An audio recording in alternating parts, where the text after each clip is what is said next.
අයිබෝවන් ඔබ සැමට සුබ දවසක් වේවා. සඳුගෙන් ශනිකුට අපල ත්‍රිවර වන බිහිසුණු දින 5. ලෝක නායකයන්ට අනතුරුදායක කාලයක් වෙනවා. සඳු ග්‍රහයා සිංහ සහ කුම්භ රාශි දෙකේ ගමන් ගන්නා ජූනි 29 සිට ජූලි 1 වෙනිදා සහ ජූලි 13 සිට 15 යන දින 5 තුලදී අඟහරු අපල මෙන්ම සෙනසුරු ඒ රාෂ්ට්‍රක අපලද ඉතා ත්‍රිවුල ලෙස ක්‍රියාත්මක වනවා.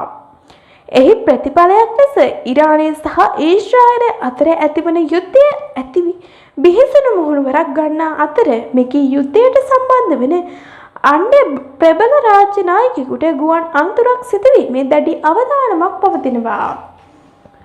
ලබන 29 වෙනිදා ඉරිදා උදෑසන 6:36ට සඳු ග්‍රහයා සිංහ රාශිගතව ජූලි 1 වෙනිදා අඟහරුවාදා සවස 3:29 තෙක් රැඳී සිටිනවා. නැවත සඳු ග්‍රහයා ජූලි මාස 13 වෙනිදා ඉරිදා සවස 6:53ට කුම්භ රාශිගතව 15 වෙනිදා අඟහරුවාදා රාත්‍රී 11:57ට මීන රාශිගත වන තෙක් එහි රැඳී සිටිනවා.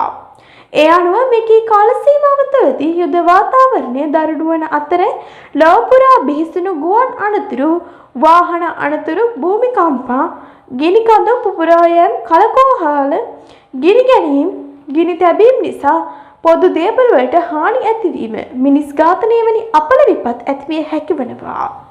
අප රටද මෙකී සඳුගේ ග්‍රහ ගෝචරයේ විදුලි බල ශක්ති පිළිබඳ ආරවුල් පැන නගන අතර දේශපාලනයේ පිහිටියේ උණුසුම් වීමක් පෙන්නුම් කරනවා.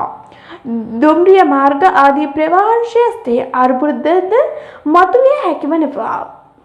ඒ අනුව දැනට අඟහරු සහ සෙනසුරු අපල ඇති ජන්මීන් මෙකී දින 5 තුළ පින්දහම් වලින් යෙදෙන්නේ පරිස්සමින් කාලය ගත කිරීමට නුවණට හුරිය. මෙවැනි වීඩියෝ නැරඹීම සඳහා අපගේ YouTube channel subscribe කර නැත්නම් මේ දැන්ම subscribe කර bell icon එක ක්‍රියාත්මක කරන්න. ඔබ සැමට සුබ දවසක් වේවා.